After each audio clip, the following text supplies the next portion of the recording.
चंद्रमा के दक्षिणी ध्रुव पर इसरो का मिशन चंद्रयान-3 जारी है।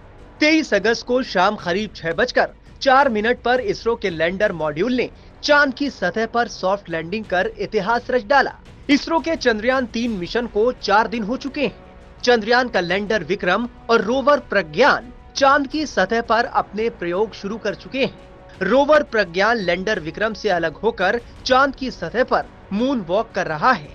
इसरो ने बताया है कि अब तक चंद्रयान-3 मिशन एकदम सही दिशा में चल रहा है और चंद्रयान-3 मिशन के 3 में से 2 उद्देश्य पूरे भी हो चुके हैं। पहले लक्ष्य के तहत चांद पर सॉफ्ट लैंडिंग के कुछ ही देर बाद प्रज्ञान रोवर विक्रम लैंडर से बाहर निकला।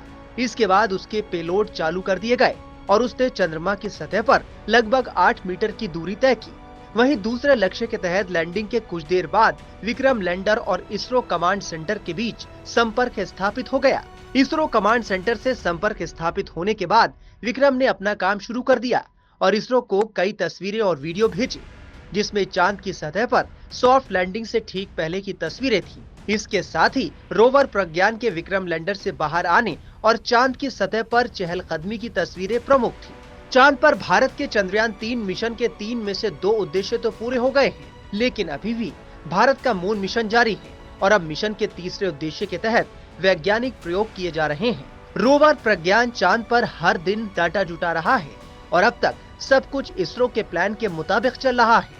इस बीच अंतरिक्ष अनुप्रयोग केंद्र के निदेशक नीलेश एम देसाई ने चंद्रयान-3 मिशन पर विस्तार से जानकारी दी है। उन्होंने कहा कि लैंडिंग के बाद रोवर का मूवमेंट कराना सबसे महत्वपूर्ण पहलू है।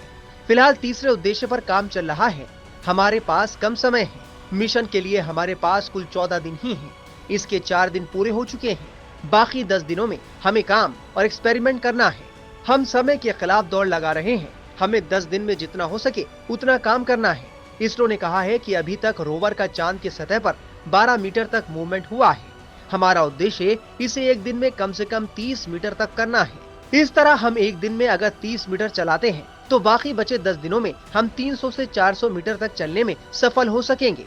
इसके साथ ही उन्होंने पूरी जानकारी दी कि चांद की सतह पर और कौन कौन से प्रयोग हो रहे हैं।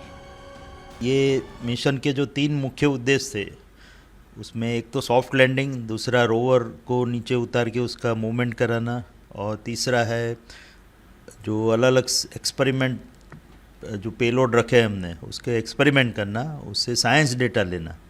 तो 2 उद्देश्य तो हमारे पूरे हो चुके हैं और उसमें काफ़ी हमने भारत का नाम रोशन किया। और अभी जो तीसरा उद्देश्य है उसके लिए काम चल रहा है इसरो के द्वारा, इसरो के साइंटिस्टों के द्वारा और वैज्ञानिकों के द्वारा खास करके। और उसमें हमारा अभी जो मुख्य उद्देश्य है वो है रोवर का जितना हो सके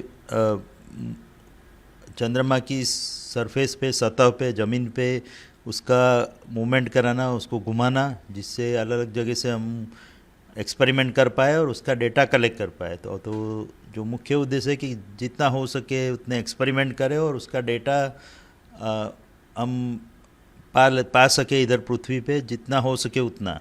तो और क्योंकि आपको पता ही है कि हमारे पास समय कम है, 14 दिन ही है हमारे पास कुल ये मिशन के लिए। तो अभी 4 दिन तो पूरे हो चुके हैं, तो बाकी के 10 दिनों में हम जितने से जितना कार्य कर पाए, एक्सपेरिमेंट कर पाए, उसके शोध कर पाए, तो वो बहुत ही महत्वपूर्ण है और इसके लिए कार्य चालू है। और जैसा कि आपको मैंने बताया कि हम रेस अगेंस्ट टाइम उस तरह से है कि हमारा ये जो दौड़ लगा रहे हैं हम समय के खिलाफ, क्योंकि 10 दिन में हमको जितना हो सके उतना काम करना है। तो हमारे वैज्ञानिक और हमारे जो दूसरे तकनीकी अभियंता है वो लगे हुए हैं। एक तो रोवर का मूवमेंट कराने के लिए ज़्यादा से ज़्यादा, इसरो ने बताया है कि 12 मीटर तक मूवमेंट हुई है रोवर की चंद्र की सतह पर।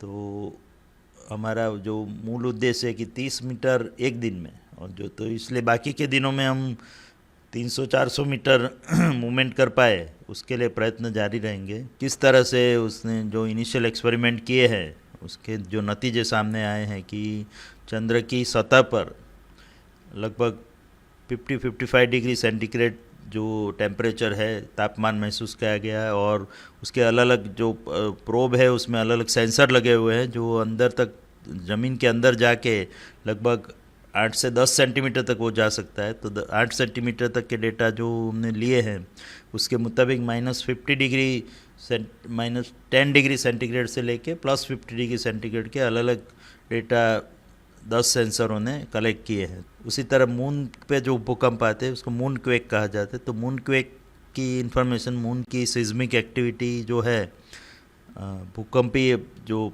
तरंगे हैं उसके बारे में पता लगा के, क्योंकि वहाँ पे एस्टेरॉइड का भी बम्बार्डिंग होता है तो वो सब के कारण सिस्मिक एक्टिविटी बढ़ जाती है कई बार। तो क्या हो रही है उसके बारे में भी माहिती हमको मिलेगी। और जो नासा का ल्यूनर रेट्रो रिफ्लेक्टर एरे है, जिसके द्वारा हमको चंद्रमा और पृथ्वी के बीच की सही डिस्टेंस का पता लगे, सही दूरी का, तो उसके कारण जो एक अनुभव किया गया है कि इक्वेटर पे जो मेज़रमेंट लिए थे सेम LRA द्वारा, तो ये पता लगता है कि चंद्रमा पृथ्वी से दूर जा रहा है साल में 1 सेंटीमीटर या ऐसे कुछ। तो वो उसमें कितनी सच्चाई है, जो साउथ पोल पे उसका इम्पैक्ट कैसे दिखता है। एक्सपेरिमेंट हमने प्लान किए हैं एक्सरे स्पेक्ट्रोग्राफ और लेज़र स्पेक्ट्रोग्राफ की तरह। तो वो एक्सपेरिमेंट चालू हो गए हैं और उसके द्वारा हमको वहाँ की ज़मीन की सतह पे जो ज़मीन है, सॉइल है, जो उसकी बारे में माहिती मिलती रहेगी, उसके केमिकल कॉम्पोजिशन और उसका एलिमेंटल कॉन्फ़िगरेशन, क्या क्या तत्व है वहाँ पे, मिनरल्स क्या क्या है। टाइम्स 9 भारत डिजिटल की रिपोर्ट।